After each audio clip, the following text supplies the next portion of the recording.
VLCN stock analysis and price predictions for Friday. Is Volcon stock a buy? I'm going to be breaking all this down in this brief short 1-minute video. I'm the only guy in this space that's done 43,000 videos over 5 years and documented everything. So I have seen what's actually printing and making me money. Especially with VLCN. It's just that, man, this is one heck of a bearish market, man. Like, I mean, I talked about this before, but it went from $5 to 21, which absolutely crashed. It actually went to 44. So people who...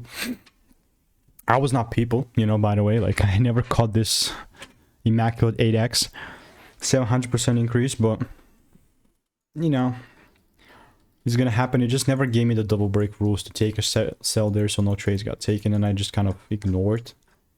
But you cannot ignore this sort of movement. When the price is pumping this high, the only thing that's gonna make me be bullish yet again on this is a double break like this. You know what I mean? So if there is a shift in a double break, I'm still looking to double down, buy more. Easy. So let me know what is your opinion of VLCN. Okay, let's just do this. If you want to get my money making emails and insights for free, click the first link in the description. See you in the next one.